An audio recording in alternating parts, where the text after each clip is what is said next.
আসসালামু আলাইকুম। সম্মানিত প্রিয় ভিউয়ার্স, আশা করি সকলে ভালো আছেন। আজকে ধান ফসলে অনেক পোকা লাগছে, যার কারণে স্প্রে প্রয়োগ করতেছি। এখনো করি নাই, করব। সেই সাথে এখানে মাছ নিছি, শিং মাছ। 2 দিন ধরে পানি এলো, যার কারণে পুকুরটা অনেক পানি ছলছলাচ্ছে। যার কারণে অল্প কয়েকটা মাছ নিলাম পুকুরে ছাড়ার জন্য, নিজ উদ্যোগতে আর কি।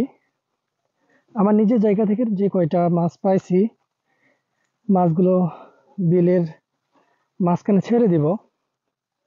যেহেতু তেমন একটা মাছে বিলের মাঝে পানি নাই, তার কারণে আমি পুকুরের মাঝখানে ছাড়বো ইনশাল্লাহ।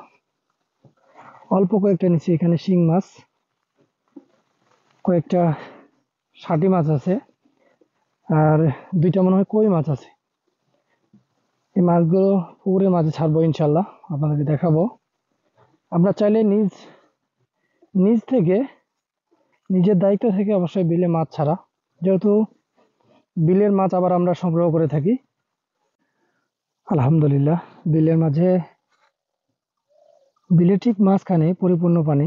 আলহামদুলিল্লাহ, বৃষ্টির পানিটা হয়ে অনেকটাই উপকৃত স্থানীয় চাষিরা। আমরা আসলে যারা ধান চাষাবাদ করছি, ধানে বর্তমান সময়ে তেমন একটা পানি লাগে না, যেহেতু বৈশাখ পরেই কিন্তু পরপর 2 থেকে 3 বার পানি হলো মাশাল্লাহ।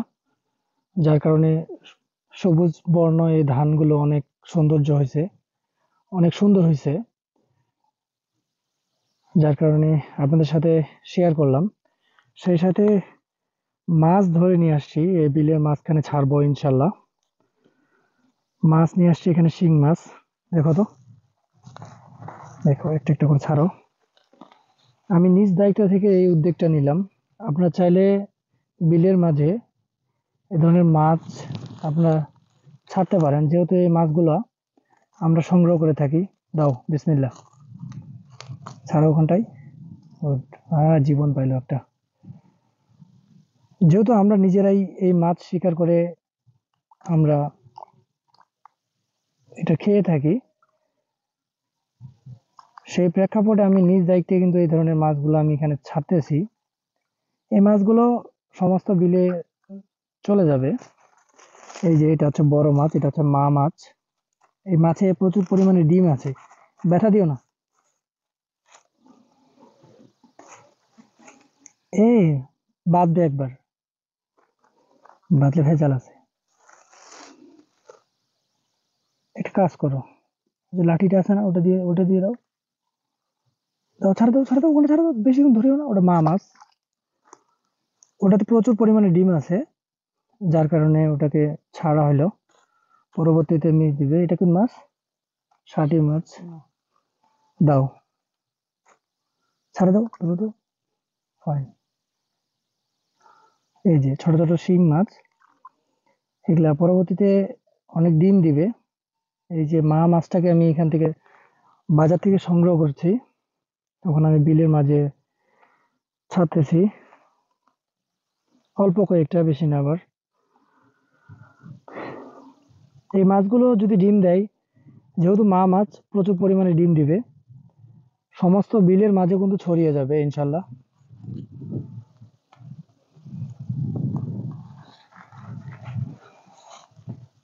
এক কাজ করো ভাইয়া, পুরোটাই ওখানে দিয়ে দাও। ওইভাবে একটা একটা করে দিলে সমস্যা আছে। হ্যাঁ, ওইভাবে ইয়ার দিয়ে দাও, পুরোটাই ঢালে দাও ওখানে, পুরোটাই ঢালে দাও। ফালাই দাও, ফালাই দাও। মার্শাল্লাহ, দেখা যাক। এই মাছগুলো অনেক, যেহেতু এগুলো মা মাছ, ডিম হবে, অনেক মাছগুলো বৃদ্ধি হবে ইনশাল্লাহ, আশা করা যায়। দোয়া করবেন যাতে এগুলো মাছগুলো সুস্থ থাকে এবং ঠিক পরিপূর্ণভাবে তারা কিন্তু ডিম দিয়ে বাচ্চা যেন ছড়াইতে পারে। আর আছে ওই জায়গায়, এক পুরোটাই দিয়ে দাও, পুরো পানিটা ওখানে দিয়ে দাও।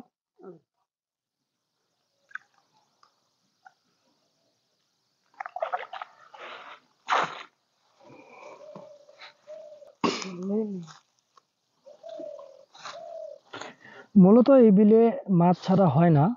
উজানের পানি যে ভেসে আসে, যে মাছটা এখানে আটকা পড়ে থাকে, সেই মাছটা কিন্তু স্থানীয় চাষি অথবা স্থানীয় জেলেরা মাছকে সংগ্রহ করে, যারা জেলে আছে অবশ্য তারা সংগ্রহ করে জীবিকা নির্বাহ করে, আর যারা স্থানীয় এখানকার চাষি আছে তারা মাছ শিকার করে কিন্তু তারা জীবিকা নির্বাহ করে।